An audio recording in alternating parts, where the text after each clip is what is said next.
ঠিক বলেছি তো? এইসব কি সব মাখলে চকচক করে বলেন না, এইসবগুলো মেখে বার হবেন, বুঝতে পেরেছেন? হাইটটাও বেশি আছে, শুধু একটা জায়গায় কম, সেটা হচ্ছে তুলনামূলক এমনি ফর্সা ছেলে। যাক, আপনারা এবার ডিসাইড করুন, আপনারা ডিসাইড করুন। আর আপনার চুলটা একটু ছোট আছে।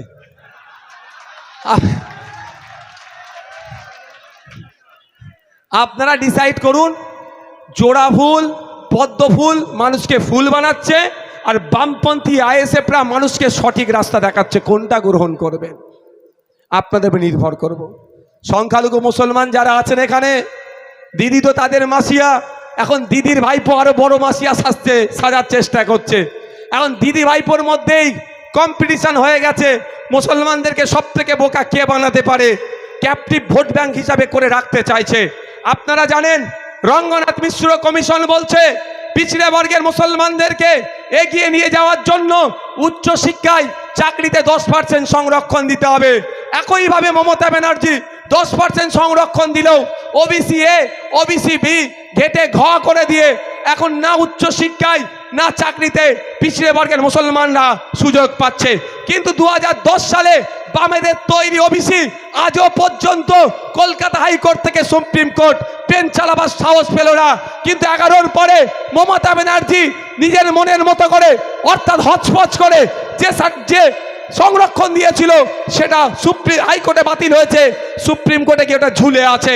তাই আপনাদের বলবো, না দলিত না আদিবাসী না মুসলমানের উপকারীরা করছে, না উচ্চবিত্ত না পিছড়ে বর্গের মানুষ উপকার করছে, এরা কারো উপকার করেনি। গুটি কয়েক তৃণমূলের তোলাবাজি নেতা ছাড়া এই সরকারের আমলে কেউ উপকৃত হয়নি, সবাই বঞ্চিত হয়েছে, কোনো না কোনো জায়গা থেকে এই সরকারের আমলে বঞ্চিত হয়েছে। তাই একটা 15 বছরের সরকার এখনো পর্যন্ত পশ্চিম বাংলায় একটা ইন্ডাস্ট্রি করতে পারলো না, এখনো পর্যন্ত পশ্চিম বাংলায় সেই অর্থে বড় শিক্ষা প্রতিষ্ঠান তৈরি করতে পারলো না। তাই এই সরকারকে আর সুযোগ দেওয়ার প্রশ্ন নয়। তাই আমাদেরকে ঐক্যবদ্ধ হতে হবে, দলবদ্ধ হতে হবে। দিকে দিকে যেভাবে মানুষজন বামপন্থী আইএসএফের ছায়াতলে আসছে, আপনারা ভাবতে অবাক লাগবেন। আপনারা এখানে আছেন, আমি আজকে মধ্যম গ্রামে যে রোড শোটা করেছি, আমি অবাক হয়ে গিয়েছি যে শুরু কোথায়, মিছিলের শেষ কোথায়। শুধু বামপন্থী আইএসএফ নয়, এমনও মানুষ উপস্থিত হয়েছে যারা 2021 সালে, 2023-এ, 2024-এ যারা বামে তৃণমূলকে ভোট দিয়েছিল, তারাও এই মিছিলে আসছে, তারাও পরিবর্তন চাইছে। তাই শুধু তাই নয়, গতকাল রাত 10টা তখন বাজে রামপুরহাটে সঞ্জীব মল্লিক সিপিএম এর প্রার্থীর হয়ে আমি একটা জনসভা করছিলাম। সেখানে হাজার হাজার মানুষ রাত 10টা অবধি অপেক্ষা করছে আমাদের বক্তব্য শোনার জন্য। কোনো না কোনো আমি জায়গাতে একটা যেটা দেখতে পাচ্ছি যে এই নির্বাচন বিজেপির আর তৃণমূলের বাইনারি নয়, সেই সেটিং মানুষ ভেঙে দিয়েছে। তাই এগিয়ে আসছে, প্রকৃত অর্থে বাংলাকে যদি এগিয়ে নিয়ে যেতে পারে বামপন্থীরা পারবে, খামচিহ্ন পারবে।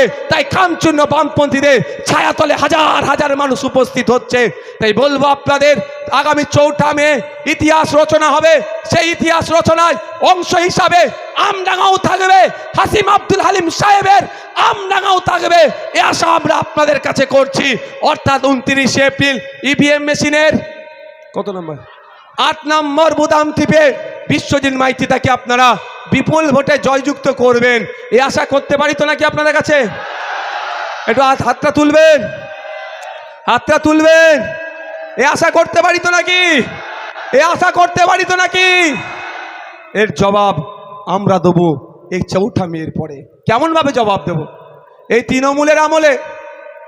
তৃণমূলের আমলে দেবদেবীর সম্পত্তিকে তৃণমূল ছাড়েনি, মন্দিরের নামে দেবদেবীর নামে দেবত্ব সম্পত্তিকেও লুটতে এই তৃণমূলরা ছাড়েনি।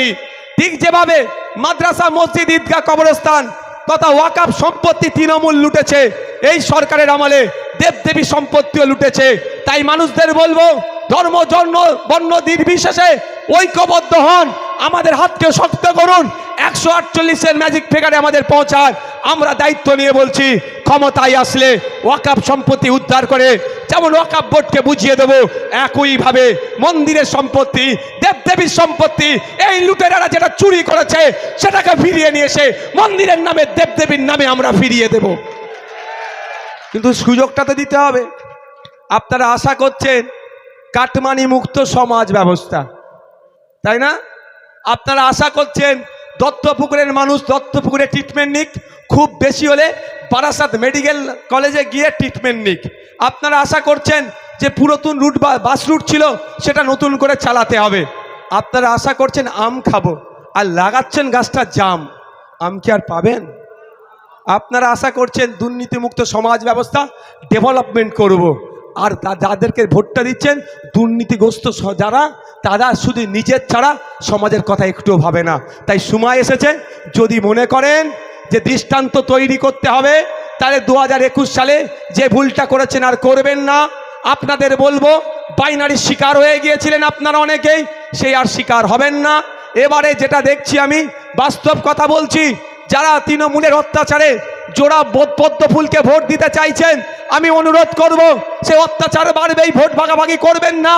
আপনারা মূল্যবান ভোট তৃণমূলের অত্যাচারের কারণে পদ্ম ফুলকে দিলে পদ্ম ফুল জব্দ করতে পারবে না তৃণমূলকে।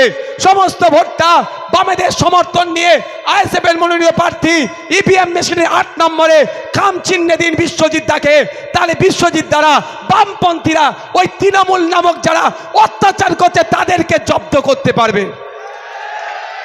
যদি বিজেপি তৃণমূলকে জব্দ করত, এতক্ষণ পুরো ক্যাবিনেটের অর্ধেকটা জেলের মধ্যে থাকতো। ছেড়ে রেখেছে কালীঘাটের বিখ্যাত কাকু, তার ভয়েস টেস্ট কোথায় গেল? তাই খোঁচা দিয়ে দিয়ে জাজেরা বলছে আগে রিপোর্ট করাও, এখন রিপোর্ট পাবলিক মনে হলো না, বুঝতে পারছে, ছেড়ে রেখেছে।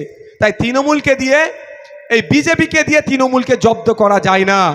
আর যারা মুসলমান সমাজের মানুষ আছেন, তারা বা যারা সম্প্রীতিতে ঐক্যে বিশ্বাসী, তারা ভাবছেন বিজেপিকে আটকাতে হবে, বিজেপি সাম্প্রদায়িক শক্তি তাকে আটকাতে হবে, সুতরাং আসো হাতটা শক্ত করি তৃণমূলের, এটাও বিতে হবে।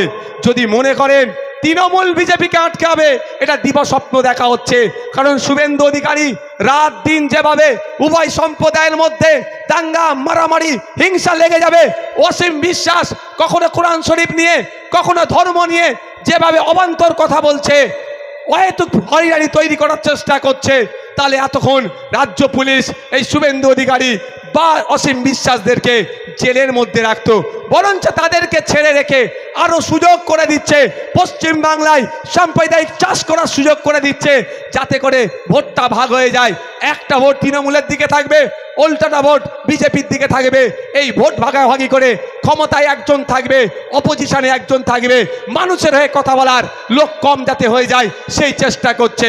তাই আপনাদের বলবো, এক বিধায়ক যদি 293-93টার উপরে ভারী পড়ে, আগামী দিনে একাধিক বিধায়ক অশোকনগর, আমডাঙ্গা, বারাসাত, মধ্যমগ্রাম, তারপরে আছে দীপশিতাদি, দমদম, উত্তরপাড়ায় মীনাক্ষী, আপনার মীনাক্ষীদি, যাদবপুরে আছে আপনার বিকাশ রঞ্জন ভট্টাচার্য স্যার, ক্যানিং, ভাঙড় থেকে শুরু করে একাধিক এমএলএ যদি বিধানসভার মধ্যে যায়, তাহলে যেই শাসকের আসনে বসুক বা বিরোধীর আসনে বসুক না কেন, বাংলায় ন্যায় হবে, অন্যায় করার সাহস কেউ দেখাতে পারবে না। আপনাদের ভাবতে হবে আপনারা কি করবেন। দেখুন, ব্যাপারটা হচ্ছে, আমার দেশ আমাদেরকে যে সিস্টেমটা দিয়েছে বাবা সাহেব আম্বেদকর, তার লিখিত সংবিধানে যে সিস্টেম আমাদেরকে দিয়েছে, অত্যন্ত সুন্দর সিস্টেম, কিন্তু সিস্টেম পরিচালনার লোকগুলোকে আমরা ঠিক পাঠাতে পারছি না। আপনি চেয়েছেন স্বাস্থ্যমন্ত্রী, এমন স্বাস্থ্যমন্ত্রী দিয়েছে বারাসাত মেডিকেল কলেজ, তো এখানে যারা আছেন শুভবুদ্ধি সম্পূর্ণ অনেক মানুষ আছেন, হ্যাঁ তো ওইটাই বলতে যাচ্ছিলাম এক্ষুনি, শুভবুদ্ধি সম্পূর্ণ মানুষ আছেন, চোখ তুলে নিয়ে চুরি হয়ে গেল, চাকরি পেয়ে গেল, তদন্ত কি হলো? এখনো তদন্ত হলো? কারণ চোরের সাথে তৃণমূলের যোগাযোগ আছে বলে তদন্ত হয়নি। আমি দায়িত্ব নিয়ে বলছি, এতগুলো রেকর্ড হচ্ছে, এখানে একটা নির্বাচন কমিশনেরও ক্যামেরা আছে, আমি ভুল বললে আমাকে ছেড়ে কথা বলবে না। আমার নামে 17টা মামলা দিয়েছে। 2021 সালে আমার সম্পত্তি বেশি ছিল, মামলা ছিল নীল। 2026 সালে আমার সম্পত্তি কমে গেল, মামলা হয়ে গেল 17টা। হ্যাঁ, এটাই আদর্শগত লড়াই, এটাই হচ্ছে বামপন্থী আইএসএফের যৌথ লড়াই, যে তোলা তুলে খাবো না, পারলে মালার কেসের মালা পরবো, কিন্তু মানুষের কাছে তোলাবাজি কাটমানি নিয়ে সংসার চালাবো না। বন্ধুগণ, তাই আমাদের একটু ভাবতে হবে, সিস্টেমে কাদেরকে পাঠাবো? আপনারা বলুন। মেডিকেল কলেজ থেকে রেফার করছে কি করছে না? বারাসাত মেডিকেল কলেজ থেকে রেফার করে কলকাতায় পাঠায় কি পাঠায় না? এটা বলুন না আপনারা। আমি ব্লক হসপিটালের কথা ছেড়ে দিলাম। আচ্ছা আপনারা বলুন, মেডিকেল কলেজ মিন্স হাইয়েস্ট হেলথের ইনস্টিটিউশন, ওর থেকে বড় আর মনে হয় না। সব রিসার্চ গবেষণা মেডিকেল কলেজে হয়। তাহলে বারাসাত মেডিকেল কলেজ মানে ওখানে সব ধরনের গবেষণা টবেষণার মধ্যে হচ্ছে, ওখান থেকে আবার রুগীকে রেফার করতে হবে কেন? এখানে চলে আসো একটু। ওখান থেকে রুগীকে রেফার করতে হবে কেন? এটা কেমন জানেন? দার্জিলিং হিল ইউনিভার্সিটি দিয়েছে মমতা ব্যানার্জি, পঞ্চানন বর্মা ইউনিভার্সিটি দিয়েছে। খোঁজ নিয়ে দেখুন, না ডিপার্টমেন্ট আছে না ফ্যাকাল্টিজ আছে। ও নাম কাওয়াস্তে ইউনিভার্সিটি, ডিপার্টমেন্ট খুঁজে পাওয়া যায় না। ঠিক একইভাবে মেডিকেল কলেজ নাম দিয়েছে, এখানে বিভিন্ন ডিপার্টমেন্ট খোলে না।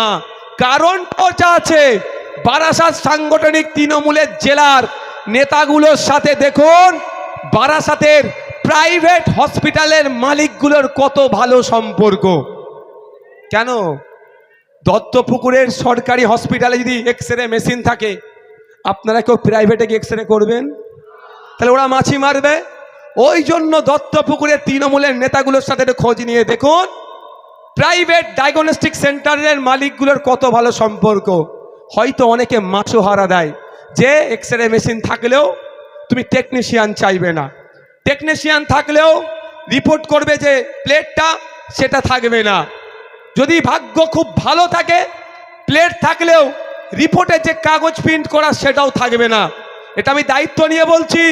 একথা আমি বিধানসভার মধ্যে দাঁড়িয়ে মাননীয় স্বাস্থ্যমন্ত্রীকে বলেছিলাম। স্বাস্থ্যমন্ত্রী অনেক প্রশ্নের উত্তর দিয়েছে, আমার এই প্রশ্নের উত্তর দেওয়ার সৎ সাহস দেখাতে পারেনি। এটা পশ্চিম বাংলার বাস্তব চিত্র। সরকারি হসপিটালগুলোকে মৃতপ্রায় করে বেসরকারি হসপিটাল থেকে মুনাফা লুটার জন্য তৃণমূল এইগুলো কাজগুলো চালাচ্ছে। আর আমরা আপনাদের বলছি, ক্ষমতায় নিয়ে আসুন আমাদেরকে, ব্লক হসপিটালে আপনাদের ট্রিটমেন্টটা যত পেয়ে যাবেন। এর হেভি ট্রিটমেন্ট নেওয়ার জন্য কলকাতা শহরে যেতে লাগবে না। আপনার কলকাতা পিজি হসপিটাল, এনআরএস, চিত্তরঞ্জনের মতো সরকারি স্টার হসপিটালকে তুলে নিয়ে এসে উত্তর 24 পরগনা, দক্ষিণ 24 পরগনা, হাওড়া, হুগলি, দিনাজপুর, মালদা, মুর্শিদাবাদে আমরা তৈরি করে দেবো। দায়িত্ব নিয়ে বলছি। আপনাকে এখানে জেলার মানুষকে কলকাতার পিজি থেকে চিকিৎসা নিতে হবে না। ক্ষমতায় বামপন্থী আইএসএফকে নিয়ে আসুন, কলকাতার পিজি তুলে নিয়ে এসে জেলায় বসিয়ে দেবে। এটা দায়িত্ব নিয়ে বলছি। আমি আবারও বলছি, মাননীয়ার মতো ডবল চাকরির আমি গল্প শোনাচ্ছি না। বলতে পারেন ভাইজান সম্ভব কি করে?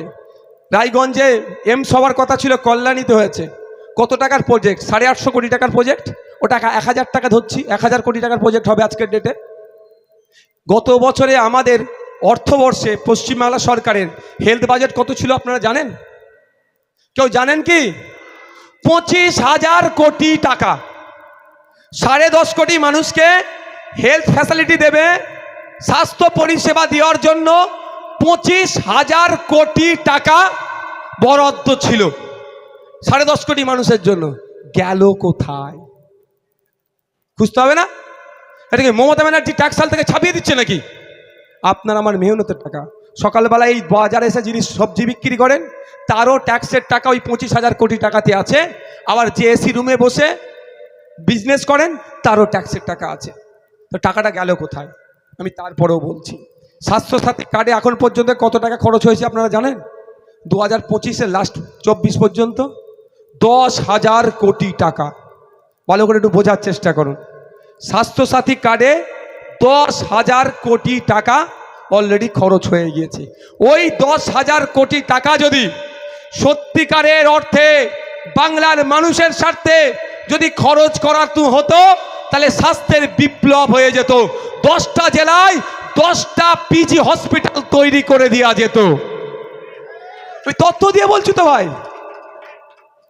এটা আপনার পাড়ার নেতার নাম জানুন না, তৃণমূলের যে আছে সে থেকে আর মমতা ব্যানার্জি পর্যন্ত জানে। নওশাদ সিদ্দিকী যেটা বলে তথ্য দিয়ে কথা বলে। আমার 5 বছরের রাজনৈতিক জীবনে একটা আপনি শব্দ বলতে পারবেন না যে কোনো ধর্ম, বর্ণ, জাতকে আমি আঘাত দিয়েছি। একটা কোনো শব্দ বলতে পারবেন না যেটা আমি অসত্য বলেছি। আমি রাজনীতি থেকে করে আমি খেতে আসিনি। মানুষ সুযোগ দিলে বেশি করে লড়াই করব, না সুযোগ দিলে লড়াই করে যাব, ছেড়ে চলে যাব না। তাহলে প্রশ্ন করতে পারেন, ভাইজান আপনার স্বার্থটা কি? নওশাদ বাবু আপনার স্বার্থটা কি? হ্যাঁ আমার স্বার্থ আছে, স্বার্থ ছাড়া ভাই আমি এক চুল চলিনি। পিঠের দিকটা চেয়ে দেখুন, এখানটা বুঝতে পারবেন, বুঝতে পারছেন? এটা কি বলুন তো? ভালোবাসা আপনাদের, এটাই হচ্ছে আমার স্বার্থ। এত ফুল দিয়েছে, গাড়ির হুডে বসেছিলাম, আমি পারলে জামা চেঞ্জ করতে পারি ভাই, আমি দেখাবো বলে আজকে জন্য চেঞ্জ করিনি। আমার স্বার্থটা কি? আপনাদের ভালোবাসা। আমার স্বার্থটা কি? বিনয় বাদল দীনেশ। আমার স্বার্থ আশফাকুল্লাহ। আমার স্বার্থ নেতাজি। আমার স্বার্থ গান্ধীজি। আমার স্বার্থ শহীদ প্রীতিলতা। আমার স্বার্থ গান্ধী বুড়ি। আমার স্বার্থ হচ্ছে আমার স্বাধীনতা সংগ্রামীরা। আমার স্বার্থ আমি জেলে বসে যার জীবনী পড়েছিলাম, যিনি 18 কোটা পার হয়নি, শহীদ গোপীনাথ সাহা, যে তাকে জেল তার ফাঁসি ঘোষণা করে দেওয়ার পরেও 11 দিন সময় পেয়েছিল। ওই 11 দিনের শরীরের কসরত করিয়ে 5 পাউন্ড শরীর বেরিয়ে ব্রিটিশদেরকে দেখিয়ে দিয়েছিল যে তোমার ফাঁসি ভারতীয়রা, যোদ্ধারা, বাঙালিরা পরোয়া করে না। এটাই হচ্ছে আমার স্বার্থ। তাদের স্বার্থ কি ছিল? দেশকে স্বাধীন করতে হবে, ব্রিটিশ মুক্ত করতে হবে, অত্যাচারের হাত থেকে দেশের নাগরিককে মুক্ত করতে হবে। আর নওশাদ সিদ্দিকীর স্বার্থ খোদার সূচকে 121টা দেশের মধ্যে 104 নম্বরে আমার দেশ চলে গিয়েছে। রাতে কত মানুষ না খেয়ে ঘুমাচ্ছে, সকালে কত মানুষ উঠে খাবার পাচ্ছে না, তাদের মুখে অন্ন তুলে দেওয়ার লড়াই আমি নেমেছি। এটাই আমার স্বার্থ, এটাই আমার স্বার্থ। তাই আপনাদের বলবো, আমি স্বার্থ ছাড়া চলিনি, আমারও স্বার্থে আছে, কিন্তু স্বার্থটা আপনাদের সাথে ডিসক্লোজ করলাম পাবলিক ডোমিনে। তো আপনি যদি মনে করেন আগামী দিনে সুষ্ঠু একটা সমাজ ব্যবস্থা আসবে, যে সমাজ ব্যবস্থায় নারী পুরুষের মধ্যে বৈষম্য থাকবে না, ধর্মীয় ভেদাভেদ থাকবে না, হিংসা থাকবে না, নাগরিক তার অধিকার মাথায় তুলে বাঁচবে, তাহলে বলবো আর অন্য কারো কথায়, মিষ্টি মিষ্টি কথায় ভরসা করার প্রয়োজন নাই। বিশ্বজিৎ দা, আপনাকে এবার বিয়ে বাড়ি টিয়ে বাড়ি ঢুকে একটু খাবার খাবার পরিবেশন করতে হবে কিন্তু। তবে একটা কথা বলবো, খাবার পরিবেশন করা একটা বিধায়কের কাজ নয়। যদি বিধায়ক হয়, বিধায়কের কাজ হচ্ছে আইনসভার মধ্যে দাঁড়িয়ে প্রশ্ন তোলা, যে আপনি 2016 থেকে 2021 17 বার ত্রিপাক্ষিক মিটিং করলেন আমার তরাই ডুয়ার্স এলাকার চা শ্রমিকদের জন্য, তাদের মিনিমাম ওয়েজেসটুকু এখনো কেন নির্ধারণ করতে পারেননি, সেটা প্রশ্ন তোলা দরকার। একজনের খাবার পরিবেশনটা ম্যান্ডেটরি নয়, ম্যান্ডেটরি হচ্ছে এইগুলো, তার সাবজেক্ট ছেড়ে অবজেক্ট। তাই আপনাদের বলবো, আমরা তো সমস্যা আছে এখানে একটা হয়ে গেছে যে যত দামি গাড়ি চড়বে সে তত বড় নেতা, ওই জন্য আমাকে এখন হ্যারিয়ার চেপে মাঝে মধ্যে ঘুরতে হয়, নাহলে মানতে চাই না। তাই আপনাদের বলবো, ওটা দেখে লাভ হবে না। আপনি একটু ভাবার চেষ্টা করুন যে কার হাতে আগামী 5 বছর যাবে, আমডাঙ্গাকে আগামী 5 বছর কে প্রতিনিধিত্ব করবে, এটাই সব থেকে বড় বিষয়। আমডাঙ্গার মানুষের স্বার্থে আগামী 5 বছর আইনসভার মধ্যে, আইনসভার বাইরে বুক চিতিয়ে কে লড়াই করবে, এটা সব থেকে বড় বিবেচ্য। আমডাঙ্গার ন্যাশনাল হাইওয়ে, এটা কত নম্বর? 34 নম্বর না? এটা নয়, আমডাঙ্গাতে যেটা আছে ওই রুটটার কথা, ন্যাশনাল হাইওয়ে 34 এক্সটেন্ডের জোন হচ্ছে আচ্ছা 12। ওই 12 নম্বর জাতীয় সড়ক আগে ছিল 34 নম্বর। ওই 12 নম্বর জাতীয় সড়ক যে এক্সটেন্ড হচ্ছে, সেইখানে যারা ক্ষতিগ্রস্ত হচ্ছে প্রায় 12,000 পরিবার। সেই 12,000-এর মধ্যে প্রায় 10,000 আমার হিন্দু সমাজের পরিবার আছে, তারা সঠিক ক্ষতিপূরণ পাচ্ছে না। এইদিকে সেন্ট্রাল হোম মিনিস্ট্রিতে বসে আছে আপনার গাডকারিজি, তারপরেও শুভেন্দু অধিকারীর মুখে কথা নয়। কারণ আপনাদের জানিয়ে রাখি, ন্যাশনাল হাইওয়ে অথরিটি অ্যাক্টের 2013 সালের নতুন অ্যামেন্ডমেন্ট হয়েছে। মফস্বল এলাকাতে এবং আরবান আর রুরাল এরিয়াতে, আরবান এরিয়াতে ক্ষতিপূরণ 3 গুণ পাবে, রুরাল এরিয়াতে যে জমি আছে ক্ষতিপূরণ 2 গুণ পাবে। কিন্তু দেখুন নদিয়া জেলার কথা বলছি, ওখানে কারো 1 কাঠা জায়গা পড়লে 7 লাখ 8 লাখ টাকা ক্ষতিপূরণ পেয়েছে। আর আমডাঙ্গার খোঁজ নিয়ে দেখুন, পুরো একটা সিস্টেম এখানে দুর্নীতি করেছে, দুর্নীতির মধ্যে ঢুকে এখানে 10 কাঠা 12 কাঠা নয় 2 কাঠা 3 কাঠা জায়গা যার পড়েছে 50,000 60,000 টাকা দিয়ে তার কাছ থেকে মিটিয়ে নেওয়ার চেষ্টা করছে। কিন্তু একজন প্রতিনিধির কাজ হলো ওইটাকে ঠিক করা, সঠিক তাকে নির্ধারণ করিয়ে দেওয়া, সঠিক ক্ষতিপূরণের ব্যবস্থা করা। তার পরিবর্তে ওখান থেকে তোলা তুলেছে। তাই আগামী দিনে বলবো এই 12,000 ক্ষতিগ্রস্ত পরিবারের পাশে যদি দাঁড়াতে চান, তাদের সঠিক যদি ক্ষতিপূরণের ব্যবস্থা করেন, অন্য কোনো সিম্বলে হাত দেওয়ার দরকার নেই। বামেদের সমর্থন নিয়ে খাম চিহ্ন সেই সিম্বলে হাত দিয়েছে, আপনারা খাম সিম্বলে ইভিএম মেশিনের 8 নম্বরে প্রধান টিপে ভোট দিয়ে তাকে বিধানসভার মধ্যে পাঠান। একজন বিধায়ক হিসাবে আইনসভায় আওয়াজ তুলবে, কনসার্ন ডিপার্টমেন্ট